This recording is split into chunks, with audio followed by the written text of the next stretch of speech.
வணக்கம் பாஸ்கர், எப்படி இருக்கீங்க? நல்லா இருக்கணும். ம்.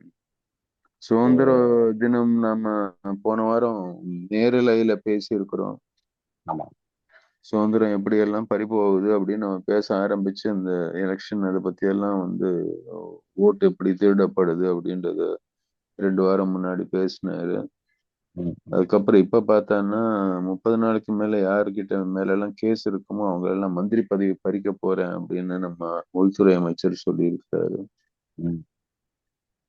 நான் நினைச்சேன் இதுக்கு பதிலா எல்லா அரசியல் கட்சிகளும் யார் மேல எல்லாம் கிரிமினல் கேஸ் இருக்குதோ ம். அது மாதிரி ஆட்களை நாங்க நாமினேட்டே பண்ண மாட்டோம்னு சொல்லி வாலண்டியரியா ஒரு டிக்ளரேஷன் கொடுத்துட்டான்னா பல சிஎம்ஏ போயிடுவாங்க. பல சிஎம் போயிருவாங்க, ஹோம் மினிஸ்டரும் போயிருவார்ல. இவர் மாதிரி ஆமா. கிரிமினல் கேஸ் இருக்குது இல்ல. ஆமா. அவங்கெல்லாம் ம். வரவே வேண்டாம். இப்ப இவர் இவரை நிச்சயமா 30 நாள் யாரும் உள்ள இனிமே உட்கார வைக்க வாய்ப்பு இல்லைன்ற ஒரு தைரியத்துல இவரு அது மாதிரி பண்றாரு. ம். அப்படிதான் தோணுது எனக்கு. இது எப்படி அதை அரைவ் ஆனாங்க? ஏன் 30 நாள்ன்றதும் எனக்கு புரியல. ம். ஏன் ம். 60 நாள் இல்ல 90 நாள் இல்ல? ஏன்னா சராசரியாக ஒரு கேஸ் ஆரம்பிச்சுதுன்னா கிரிமினல் கேஸ் எல்லாம் கோர்ட்ல போச்சுன்னா வருஷக்கணக்கா ஓடுது. ம். அதுல 30 நாள் இவங்க எப்படி அந்த கெடுவை நிர்ணயிச்சாங்க? எந்த பேசிஸ்ல அதை நிர்ணயம் பண்ணாங்க அப்படின்றதெல்லாம் புரியல. ம். ஒரு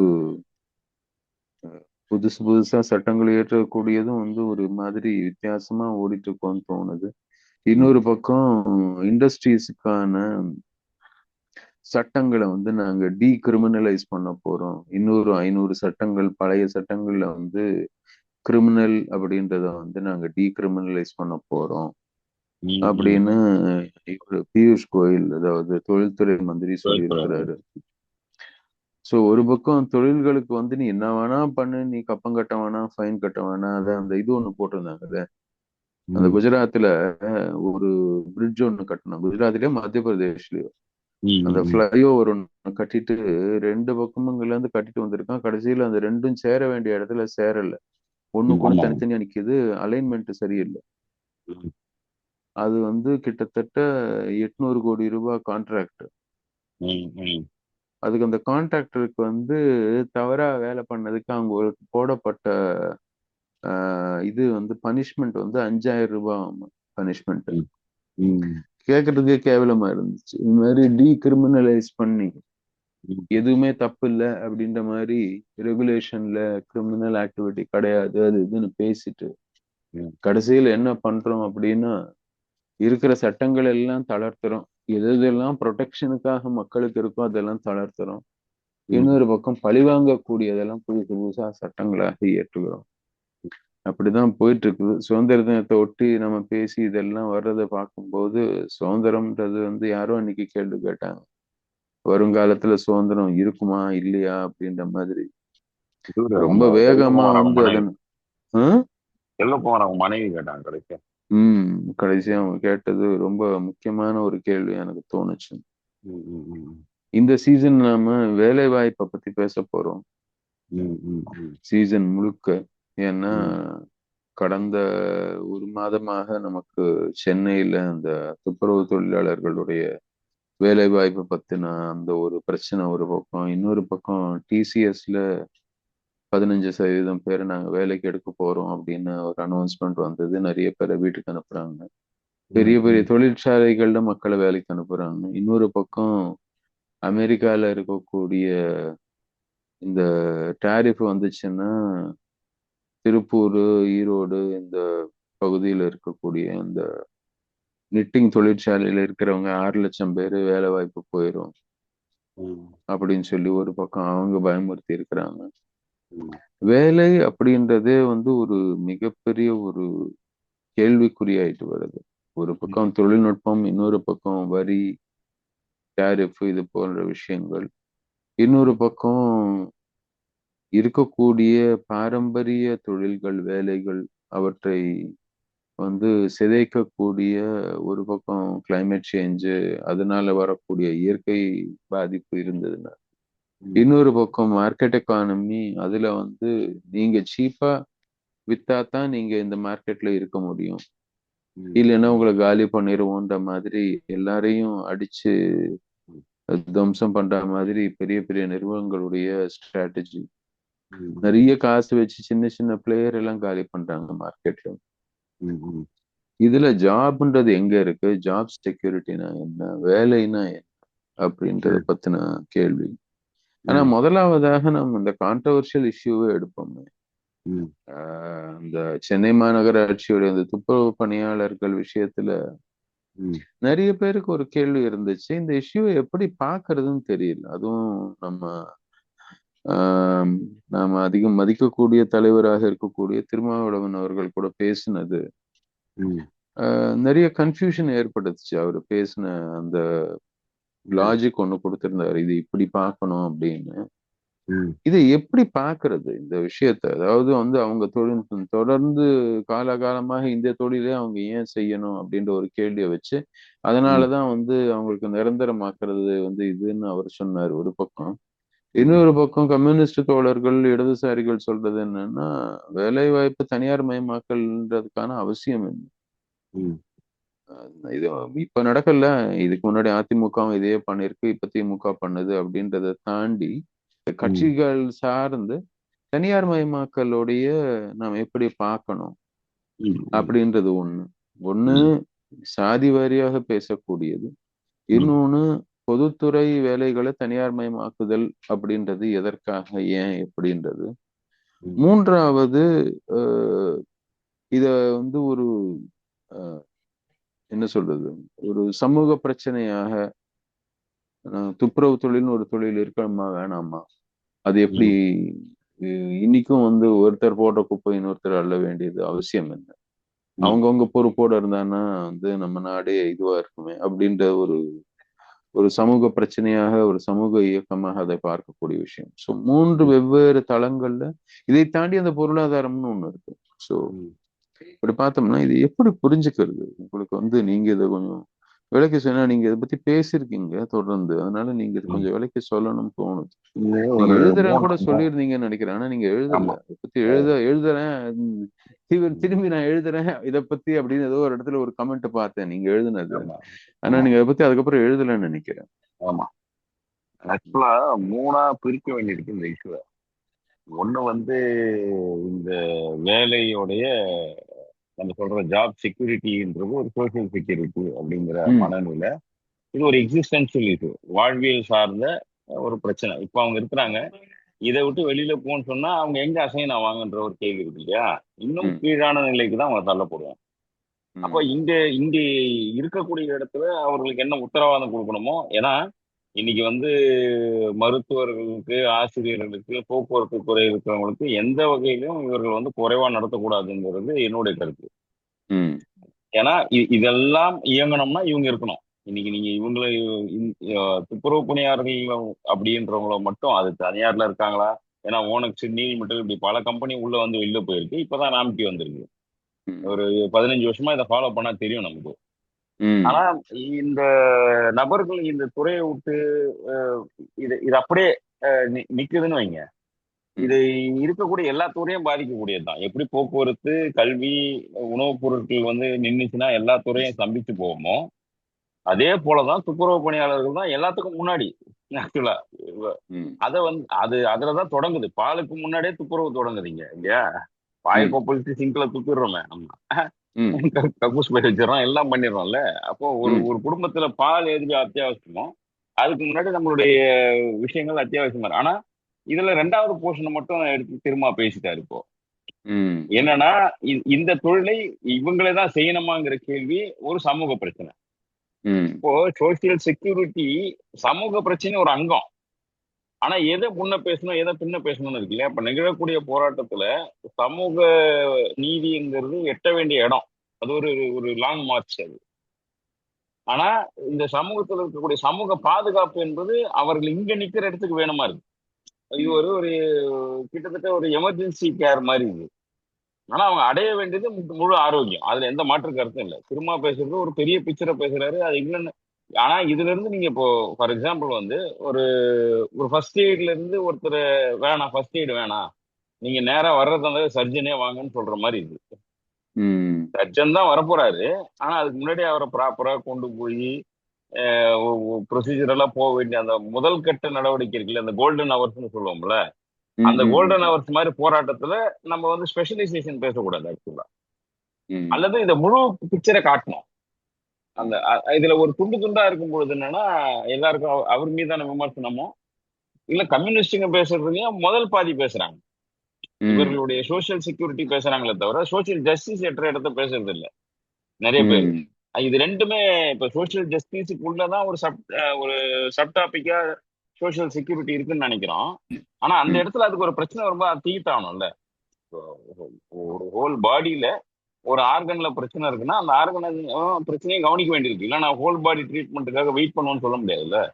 ஹோல் பாடி ஆரோக்கியமா இருக்குன்னா ஏதோ ஒரு ம், இடத்துல இருக்கக்கூடிய பிரச்சனையும் தீர்த்து தான் வைக்கணும்ன்ற மாதிரி. சரி, இவங்க இங்க இருந்து வெளியேற்றிட்டா, இவர்கள் இந்த வேலைக்கு வரலன்னா என்ன நடக்கும் அப்படின்னா, நெகோசியேஷன் வேற மாதிரி தான் நகரும். இதுல ஒன்றும் யாரும் அப்படியே உடனே 50% ரிசர்வேஷன்ல மேல்தட்டு மக்கள் உள்ள வந்து வேலை செய்ய போறேன்னு சொல்றதோ, அதான் நான் அடிக்கடி ஒரு கேள்வி கேட்பேன்.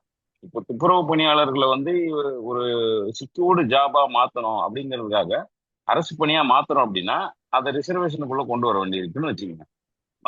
ஓப்பன் கேட்டகரியில எவ்வளவு பேர் இதுக்கு அப்ளை பண்ணுவாங்க? ம், இப்போ நீங்க விஓக்கு அப்ளை பண்ணோம்னா ஒரு 1000 விஓ தேர்ந்தெடுக்க போறாங்க, ஒரு 5000 விஓ தேர்ந்தெடுக்க போறாங்கன்னா 15ல இருந்து 17 லட்சம் பேர் அப்ளை பண்றாங்க. இதுக்கு அப்படி ம், பண்ணவும் மாட்டாங்க. இது செகண்டா வரக்கூடிய பிரச்சனை. அதாவது சமூக நீதி என்பது செகண்ட்னா ஒரு லாங் டேர்ம்ல பார்க்க வேண்டிய பிரச்சனை. இன்னைக்கு எனக்கு பணி பாதுகாப்பு வேணும். இப்போ ஒருத்தர் வந்து மேன் ஹோல்ல இறங்குறாரு, இறந்து போறாருங்கிறத கம்ப்ளீட்லி அத அன்னைக்கான இதுவை வந்து அப்படி பார்க்கறது மாதிரி தான் இந்த துப்புரவு தொழிலாளர்களுடைய மருத்துவம், அவர்களுடைய வருமானம், அவர்களுக்கு இருக்கக்கூடிய மற்ற இஎஸ்ஐ, பிஎஃப், ரிட்டையர்மெண்ட் செக்யூரிட்டி எல்லாமே நம்ம வந்து உறுதி செய்ய வேண்டியிருக்கு. இது வந்து ஆல்ரெடி அசைன் ஆகியிருக்கிற வேலைக்கு நம்ம கேட்கறோம். தொடர்ச்சியா ம், இவர்களே வேலை செய்யணுமான்றது லாங் டேர்ம்ல பார்க்கணும். இது ரெண்டு பிரிவினை ஒண்ணு. மூணாவதா வர்றது தான் காந்தியன் பார்வை மாதிரி. ஒரு ஒரு தேசத்தில் வந்து அணுகுண்டு பிரச்சனை மாதிரி இருந்தா கக்கூஸ் பிரச்சனையாகும். ஒரு மனிதனுடைய மனதை இன்னொரு மனிதன் அல்றது சரியானு கேட்கறது எத்திக்ஸ் பார்ட்டுக்கு போயிடுது. அது சட்டம் கிடையாது ஆக்சுவலா. ம், எத்திக்ஸ் வந்து எந்த சட்ட புத்தகத்திலும் இல்ல. ஆனா எத்திக்ஸ் படிதான் அது எழுதப்பட்டதாக நாம் நம்புறோம். ஆனா தனி போர்ஷன் எங்கேயாவது இருக்கா? எத்திக்ஸ்னு ஒரு ஒரு அரசியல் சாசனத்துல எத்திக்ஸ்னு தனி டைட்டில் கிடையாது. எல்லாமே எத்திக்ஸ் கீழே இருக்கு. ஆனா எழுதப்படாத வார்த்தையா இருக்கு. எப்படி நம்ம முன்னாடி பேசணுமோ ஃப்ரெட்டர்னிட்டி, அப்புறம் ஈக்குவாலிட்டின்ற வார்த்தை மாதிரியே இந்த சோசியல்ன்ற வார்த்தைலாம் சேர்க்கும்போது எப்படி இவங்க தயங்கினாங்களோ அப்படி எத்திக்ஸ்னு எழுதப்படாத ஒரு வார்த்தையா இருக்கு. அப்போ காந்தி பேசுறது வேல்யூ சிஸ்டம் அண்ட் எத்திக்ஸ்க்கு போயிடுது. அதுக்கு அடுத்ததுதான் அதுக்கு கீழே சோசியல் ஜஸ்டிஸ் வருது. சென்ஸ் ஆஃப் ஜுடிஷியல்னு நம்ம போன இது முழுக்க பேசணும். இதுல எது ம், நியாய நீதினு பார்க்க வேண்டியது இருக்கு. இப்ப ம், திரும்ப பேசுறது நடுவுல இருக்கிற போர்ஷன் மட்டும்தான், இந்த ஹோல் டைம் லைன்ல. இப்ப இதே கம்யூனிஸ்ட் பார்ட்டிக்கு பேசுறது முதல்ல இருக்கிறதே. இன்னைக்கு அவங்களுக்கு தீர்வு கொடு, பசிச்சவனுக்கு சோறு கொடு, வேலை உத்தரவாதம் கொடுன்னு கேட்கிற முதல் போர்ஷன். அப்ப இந்த 3 டைம் லைனுமே நம்ம பார்க்க வேண்டியிருக்கு. 3ம் சரி ம், செய்ய வேண்டியது. ஆனா முதலில் எங்க இருந்து கை வைக்கணும்னு கேட்டாக்கா, இப்போதைக்கு நான் வேலையில இருக்கேன். இப்ப எனக்கு எனக்கு வந்து 17,000 சம்பளம், 25ல இருந்து 26,000 எனக்கு கிடைக்கணும். அந்த 7,000 8,000 இழப்பு எனக்கு நான் ஏன் இழக்கணும்? ஒண்ணு. சரி, இன்னைய தலைமுறைக்கு நான் வந்து ஒரு ஸ்கில்டாகவோ எதுவோ இல்ல, என்ன நீ வந்து அன்ஸ்கில்ஃபுல் லேபரா வச்சிருக்கேன்னு வச்சுக்கோங்களேன். அந்த அன்ஸ்கில்ஃபுல் லேபர்ல இருந்து அவங்க ஸ்கில்ஃபுல் லேபரா நகரணும்னா ஒரு ஜெனரேஷனுக்கு அவங்களுடைய சோசியல் செக்யூரிட்டியை நம்ம எதிர் வழியா நம்ம பில்ட் பண்ண போறோம். அவர்களுடைய கல்வி, அவர்கள் குழந்தைங்களோட அடுத்த ஜெனரேஷனுடைய கல்வி, மருத்துவம், பாதுகாப்பு, அசெட் கிரியேஷன், வெல்த் டிஸ்ட்ரிபியூஷன் இதெல்லாம் எதன் வழியா எட்ட முடியும்னா இந்த தலைமுறையிலேயே அவங்களுக்கு வந்து அவங்களுடைய உத்தியோகத்தை வந்து நிரந்தரமாக்குவது, அவர்களுக்கு பணிக்கு ஏத்த சரியான கூலியை கொடுக்கறதுங்கிறது இது ஆக்சுவலி அவங்களோட ரைட்டு. ம், இந்த ரைட்டை நம்ம மறுக்க கூடாது. அவர்களுடைய உரிமையை நம்ம பறிக்கவே கூடாது. ஆக்சுவலா வந்து அவங்க போராடுறது ஜஸ்டிஸ்ன்றது செகண்ட் ஸ்டேஜ்லயும், எத்திக்ஸ்ன்றது தேர்ட் ஸ்டேஜ்லயும் வச்சோம்னா முதல் ஸ்டேஜ் ரைட்டே இல்லை அவங்களுக்கு.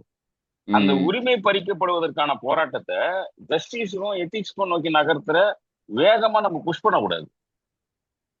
அது அது வந்து ஒரு கொலாப்ஸ் தான் நடக்கும். ஒரு என்ன சொல்றது, ஒரு மாதிரியான ஃபிஷன் ரியாக்ஷன் மாதிரி திடீர்னு ஒரு வெடிப்பு, மேக வெடிப்பு மாதிரி ஆயிரும். ம், செய்வதறியாது திகைச்சு போயிடுவாங்க. அவங்களுடைய பொருளாதாரம், நீங்க எல்லாம் வேலையை விட்டு போயிருங்க அப்படின்னு நம்ம சொல்லவும் முடியாது. இது வந்து நீங்க அப்போ நாமளே ஒத்துக்கிற மாதிரி இழிவான வேலையினால ஒண்ணு. அந்த கேள்வியை நம்ம கேட்கணும். யார் செய்யணுங்கிற கேள்வியை கேட்கணும். இதுல வந்து எல்லா சமூகமும் பங்கு பெறுவதற்கான வேலைகள் நடக்கணும்னா அது ஒரு இன்னி வரைக்கும் நம்ம எட்டாதது அதனுடைய அவலம். அதை நம்ம ஒத்துக்குதான் தீரணும். இன்னைய வரைக்கும் இதுல வந்து மற்ற துறைகள் மாதிரி இதுல எல்லா சமூகத்தை சார்ந்தவரும், எல்லா மதத்தை சார்ந்தவரும், எல்லா இனத்தை சார்ந்தவரும், சமயத்தை சார்ந்தவரும் பங்கு பெறணுங்கிறது எட்டி இருக்கணும் இந்த சுதந்திர ம், இந்தியால. எட்டல. அதுக்கு நிறைய போராட வேண்டியிருக்கு, போக வேண்டியிருக்கு. ஆனா இப்போ வேலை செய்யக்கூடிய அந்த 2 மண்டலம் மட்டும் சொல்லியிருந்தாங்க. சென்னை முழுக்கவே நமக்கு தெரிஞ்ச ஒரு 20 வருஷமா பிரைவேட் கிட்ட தானே இருக்காங்க. ஓனஸ்ல இருந்தாங்க, அப்புறம் நீல்மெட்டில் இருந்தாங்க, இப்போ ராம்கிக்கு நகர்த்துறாங்க. ம், என்னோட 20வது வயசுல இருந்து நான் அதை கவனிக்கிறேன். அப்போ இந்த 20 வருஷமாவே அவங்க பட்ட அவலத்துல இருந்து திடீர்னு வேலைக்கு வாமா, திடீர்னு வேலைக்கு அந்த டிஸ்கிரிஷனரி பவர் வந்து அவங்களுக்கு சட்டத்தின் வழங்கப்பட்டதா இருக்காது.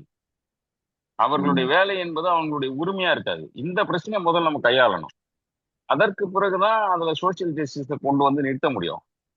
இதை உறுதி செய்யாத நாளைக்கு எப்படி இதுல சோசியல் ஜஸ்டிஸ் அடைய முடியும்? அடைய முடியாது.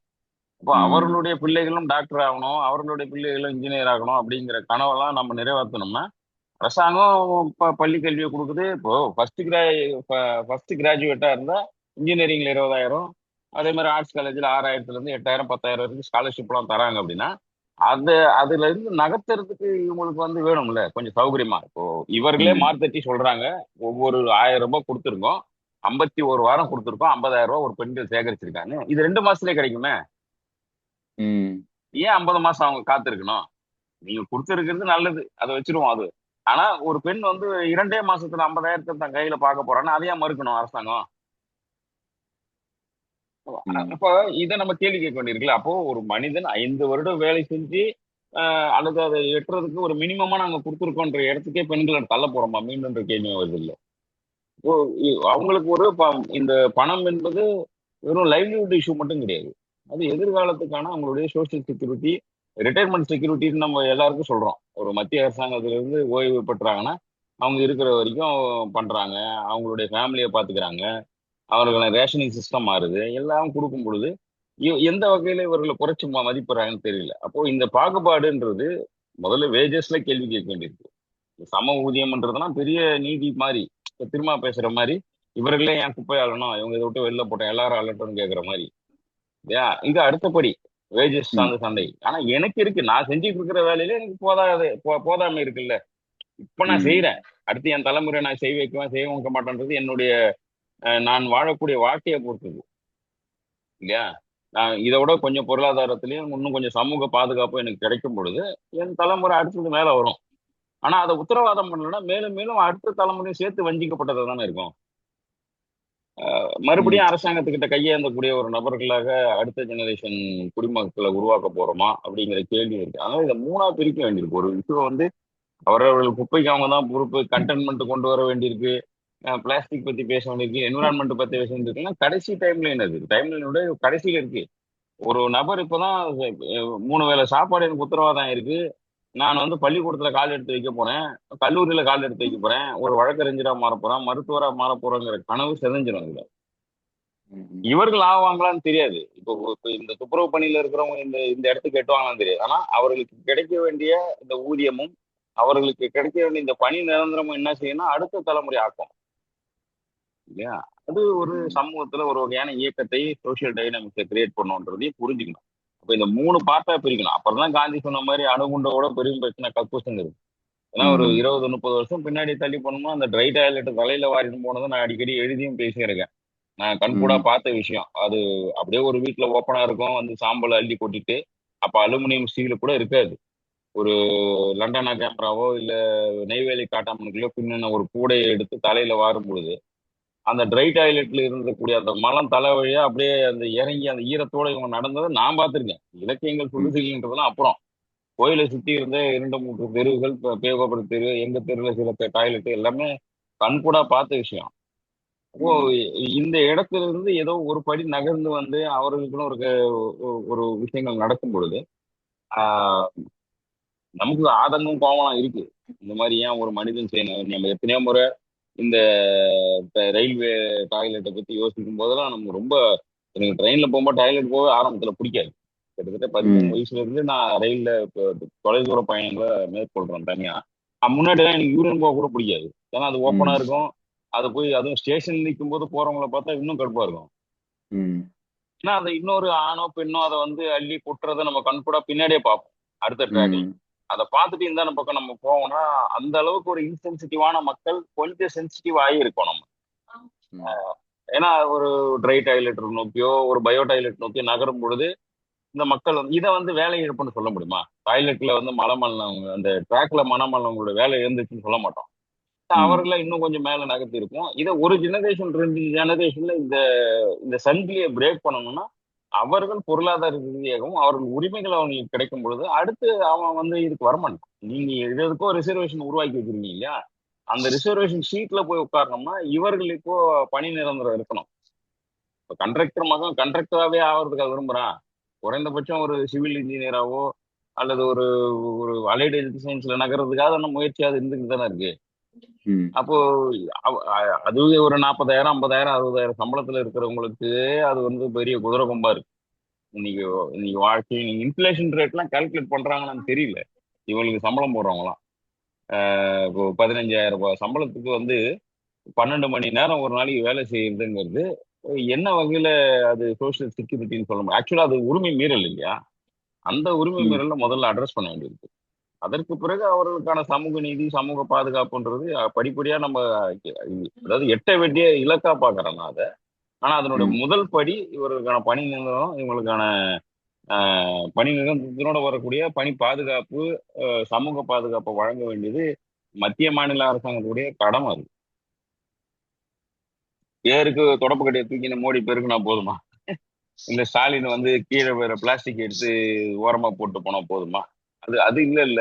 இந்த மாதிரி லட்சக்கணக்கான நபர்கள் இது வந்து 2 மண்டலத்திலிருந்து போராடினாங்க. தமிழ்நாடு முழுக்க நம்ம நம்ம செய்யக்கூடிய அத்தனை அபத்தங்களையும் தன் தோல்லையும் தலையிலையும் சுமக்கிறவங்க இவங்க. இவர்களுக்கு என்ன நம்ம உரிமையை வழங்கியிருக்கோம், என்ன நீதியை வழங்க போறோங்கிறதுல ரொம்ப அபத்தமான ஒரு ட்ரோல் மாதிரி அல்லது ஒரு ஒரு கடந்து போகக்கூடிய ஒரு ரீல் மாதிரி இதை அணுகக்கூடாதுங்கிறது என்னுடைய எப்பவுமே நான் பேசக்கூடிய ஒரு கருத்தா இருக்கு. காந்தி கிட்ட நகர்றதுன்றது இலக்கா தான் நான் பாக்குறேன். அதை நீங்க முதல் ம். ஸ்டெப்ல பண்ண முடியுமான்னு எனக்கு தெரியல. ஆனா அந்த அந்த இடத்தை நோக்கி நகர்றதுன்றது ஒரு பெரிய பெரும் கனவு அது. அந்த கனவனுடைய முதல் படி இவர்களுக்கான நிரந்தரம், அதற்கு அடுத்தபடி சமூக நீதி, இதற்கு பிறகுதான் நான் எத்திக்ஸ் மாதிரி விஷயங்கள் அறம் மாதிரியான விஷயங்கள் அதுக்குள்ள போகும்போதுதான் எனக்கு அது உறுத்தணும். என்னுடைய தனி மனிதனாக என்னுடைய குப்பைய என்னுடைய மலஜலத்தை வந்து நான் எப்படி கையாள போறேன்ற உறுத்தல் வந்து இறுதி கட்டமாக ஒவ்வொரு மனிதனுக்கும் உள்ளுக்குள்ள உரைக்கணும் அரசாங்கத்தை தாண்டி.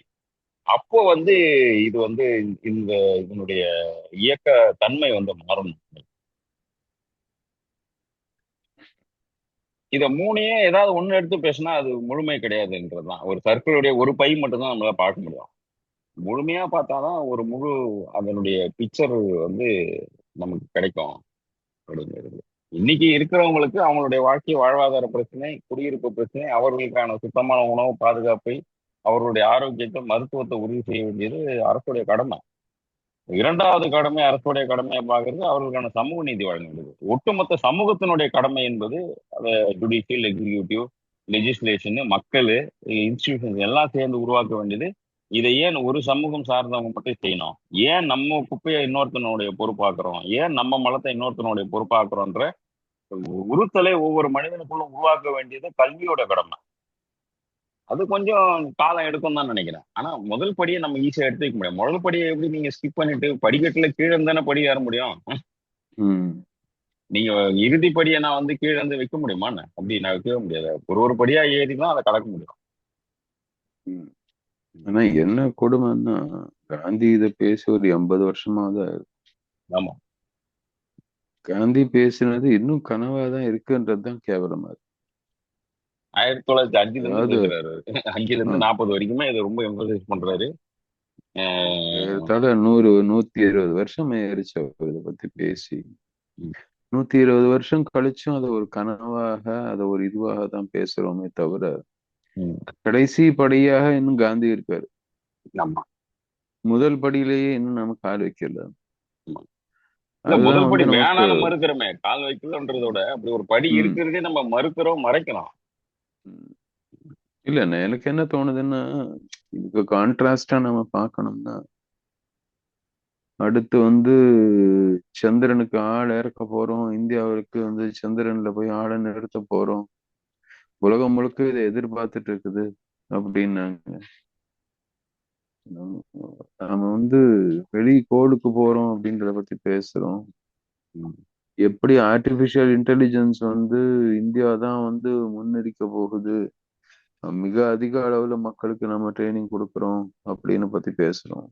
ம், ஆனா தினம் தினம் நடக்கக்கூடிய நம்மை சுற்றி இருக்கக்கூடிய பிரச்சனைகள், வாழ்க்கை சார்ந்த பிரச்சனைகள், அதுல வேலைகளை எப்படி தீர்க்க போறோம், இந்த மாதிரி டிக்னிட்டி குறைச்சு இருக்கக்கூடிய வேலையில வந்து ஏன் வந்து ஒரு சாரார வந்து நாம விக்டிமைஸ் பண்றோம், ம், அந்த சோஷியல் ஜஸ்டிஸை என்னைக்கு நம்ம வந்து தகர்க்க போறோம், என்னைக்கு அதுல இருந்து வெளில வர போறோம் அப்படின்றது ம், இன்னமும் கூட அந்த எக்ஸிஸ்டென்ஷியல் இஷ்யூ. நீங்க ம், சோஷியல் ஜஸ்டிஸ பத்தி பேசுறது கூட இப்ப எல்லாருக்குமே வந்து நிறைய ஆப்ஷன்ஸ் இருக்குது.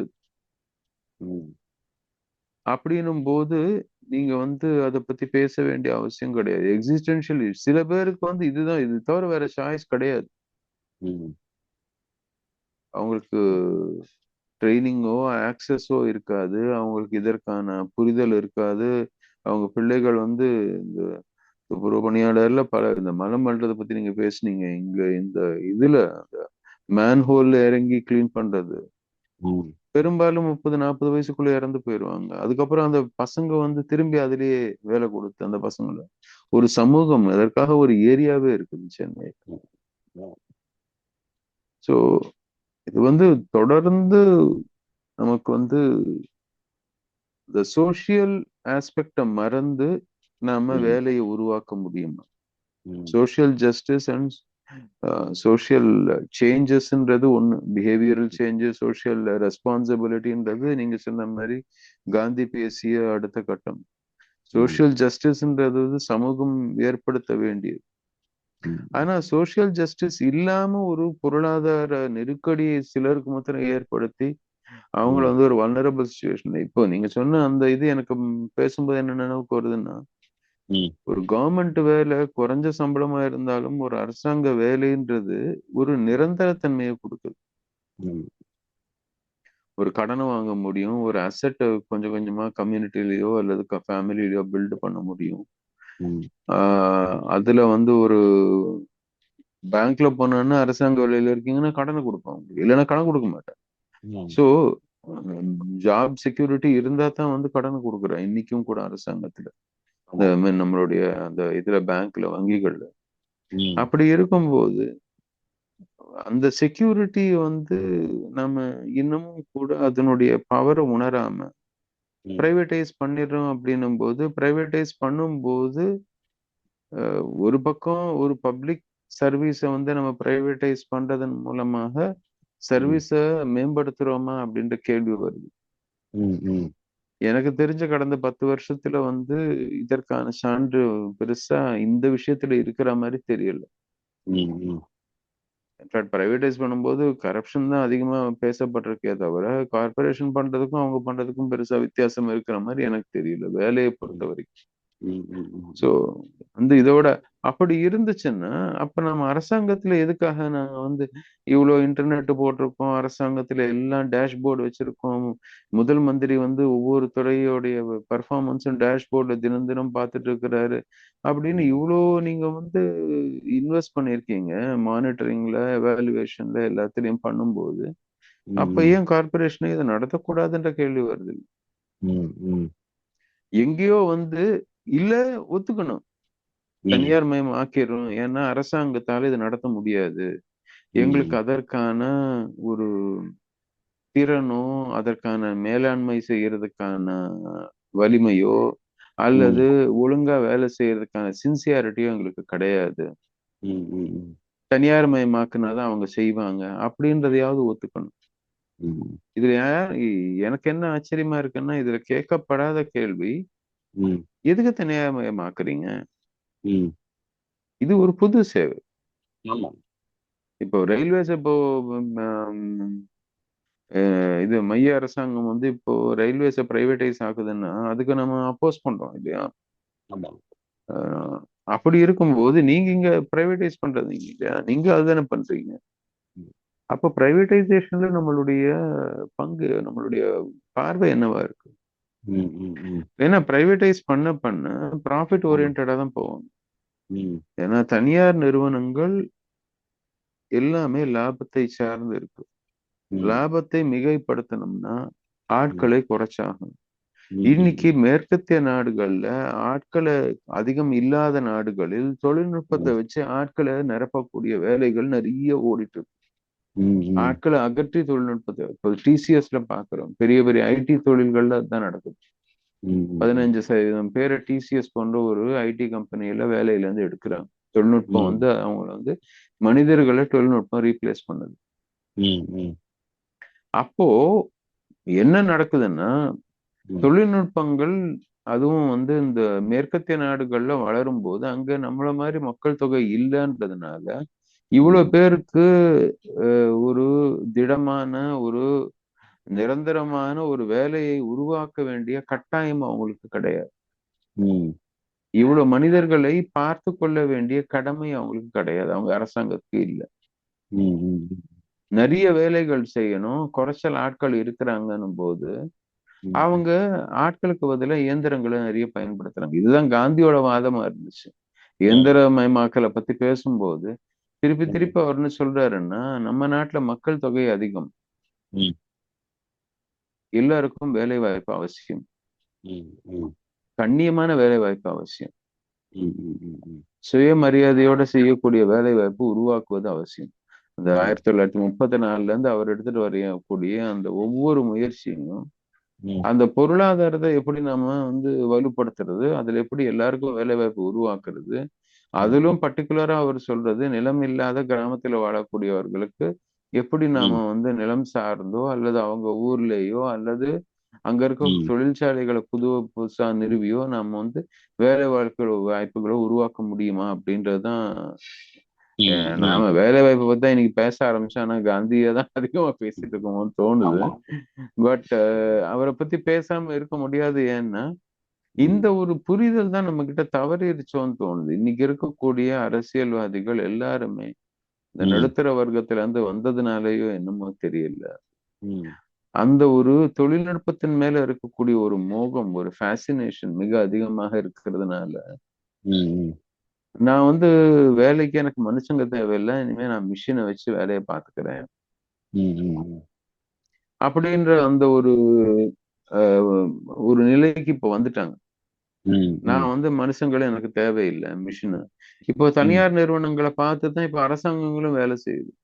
ம், இன்னைக்கு டிசிஎஸோ, இன்ஃபோசிஸ் போன்ற தனியார் நிறுவனங்கள் ம், எந்தெந்த வேலைக்கெல்லாம் எனக்கு வந்து ஏஐ வச்சு ஆர்டிபிஷியல் இன்டெலிஜென்ஸ் வச்சு நான் ஆளுக்கு பதிலா அந்த வேலைய வாங்கிக்கிறேன் அப்படின்னு ம், சொல்றாங்களோ, ம், இதே வேலைகள நாளைக்கு அரசாங்கமும் சொல்ல ஆரம்பிக்கும் இந்தியாவுல.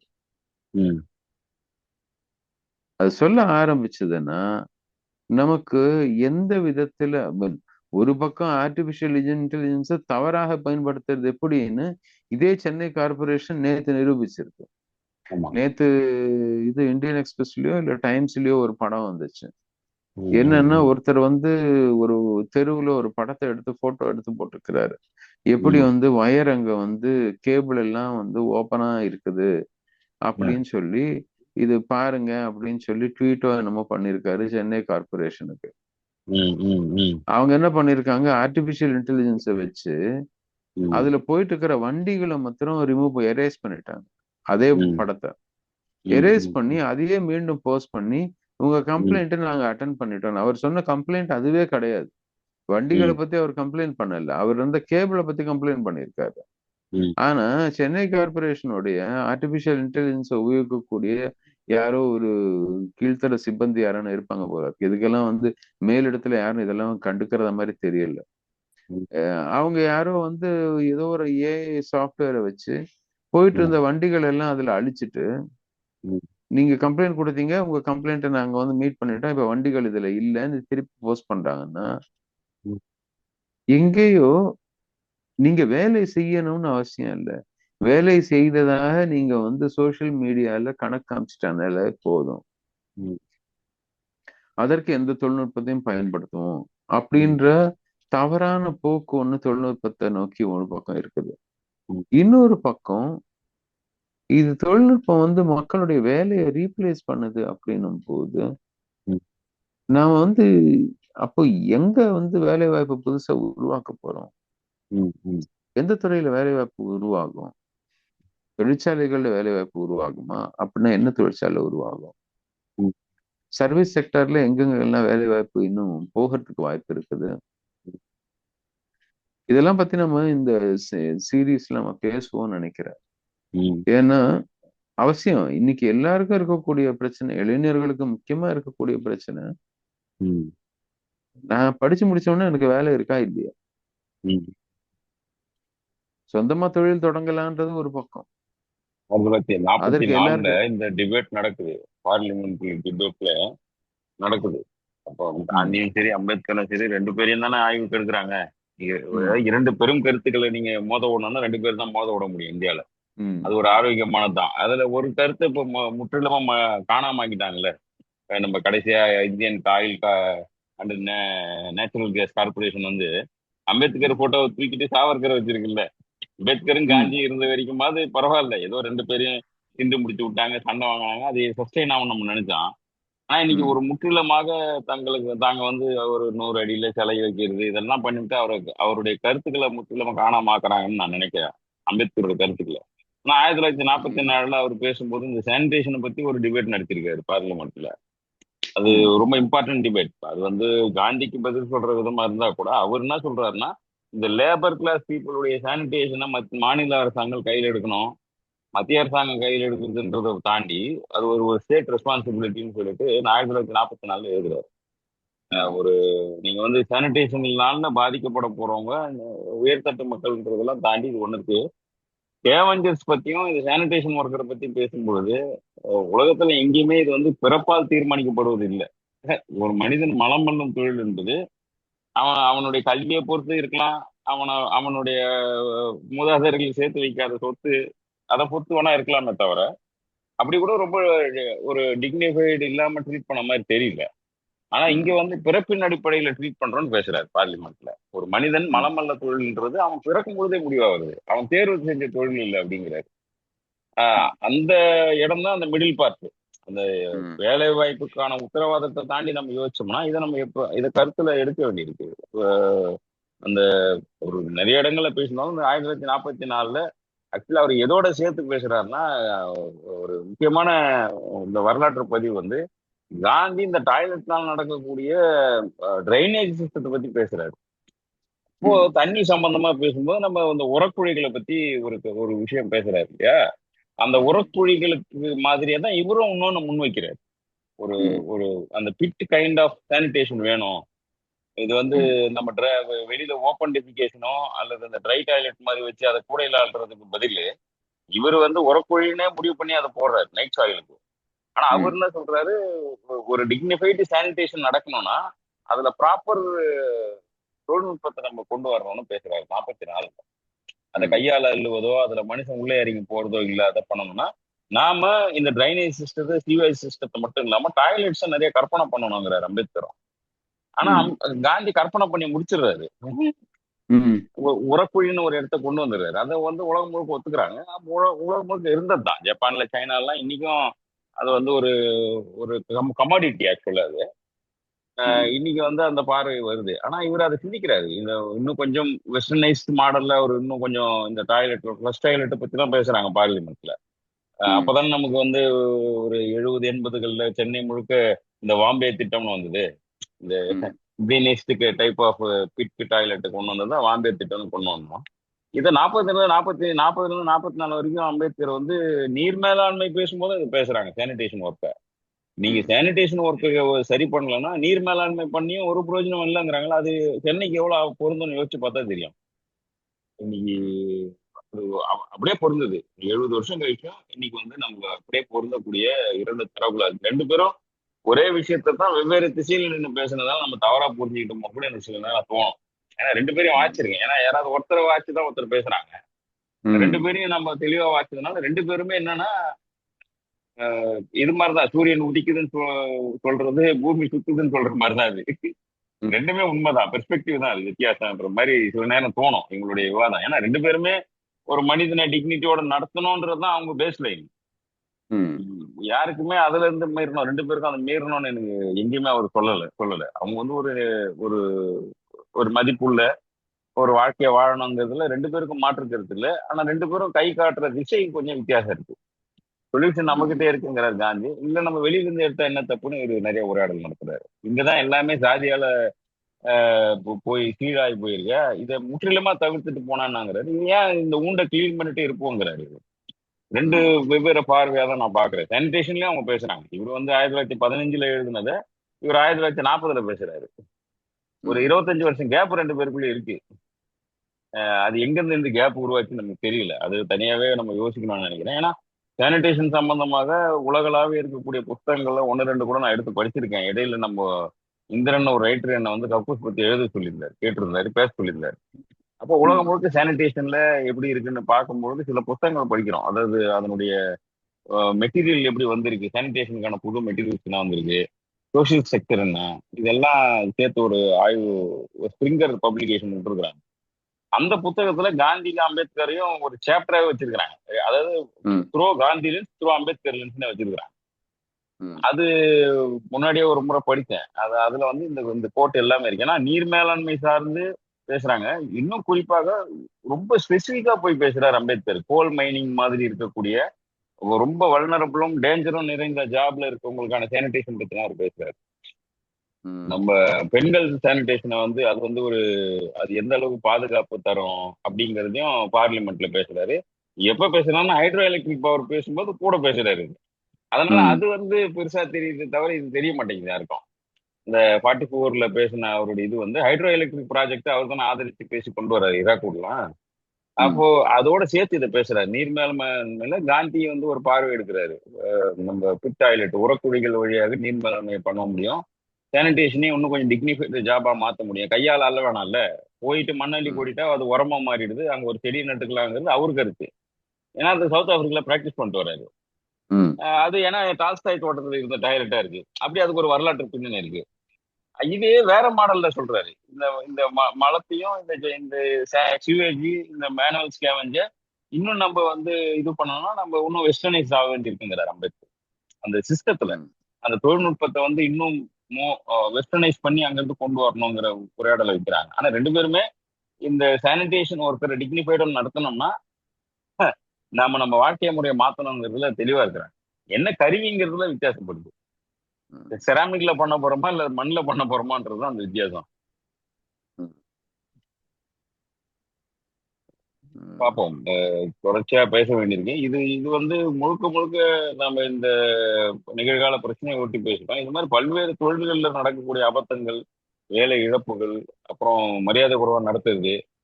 ஏன்னா நமக்கு வந்து ஐடி கம்பெனில வந்து சங்கங்கள் இருக்குன்றதே நம்ம ரொம்ப லேட்டர் பார்ட்ல தான் தெரியுது. அவர்கள் இப்போ ரோட்டுக்கு இறங்கி இருக்காங்கிறதெல்லாம் யாரும் நம்பக்கூடிய விஷயமாவே இல்லை. அப்போ ம். வரும் காலங்கள்ல வெவ்வேறு வேலையும் கலாச்சாரமும் வேலையும் தொழில்நுட்பமும் வேலை முதலீடு இது மாதிரி வெவ்வேறு தலைப்புகள் நம்ம பேசலாம்னு யோசிச்சிருக்கோம். தொடர்ச்சியா பேசணும்னு நினைக்கிறேன். இன்னைக்கு ரொம்ப வேலைன்னா நேரம். என்னன்றதுல இருந்து ம், ஆரம்பிக்க வேண்டி இருக்கு. ஆமா. அதனால இன்னைக்கு கொஞ்சம் இத பத்தி தற்காலிக இப்ப நிகழ்கால விஷயத்த பத்தி ரொம்ப நேரம் பேசிட்டோம். ம், தொடர்ந்து பேசுவோம். அடுத்த எபிசோட்ல வேலைன்னா என்ன? ம், எங்க இருந்து இப்ப இருக்கக்கூடிய கான்செப்ட் ஆஃப் இமேஜினேஷன் ஆஃப் ஒர்க்ன்றது எந்த காலத்துல இருந்து உருவாச்சு? அன்னில ம், இருந்து இன்னி வரைக்கும் நாம அதை எப்படி பார்க்கிறோம்? ம், இந்திய மரபுல இதை வந்து பிளேஸ் பண்ணும்போது ம், என்னென்ன கான்ஃப்ளிக்ட் வருது ம், அப்படின்றது இன்றைய காலகட்டத்திலேயே மற்ற வேலைகளை வந்து முன்னெடுத்து அதுல இருந்து அந்த உதாரணத்தோடய நம்ம பேசிட்டே போவோம். ம். ஸோ இந்த எபிசோடு இதோட முடிச்சுக்கலாம்னு நினைக்கிறேன் இல்லையா? ஆமா, ஆமா. ஆ ஓகே. அடுத்து தொடர்ந்து கேளுங்க நேயர்களே. பார்க்கலாம். வணக்கம்.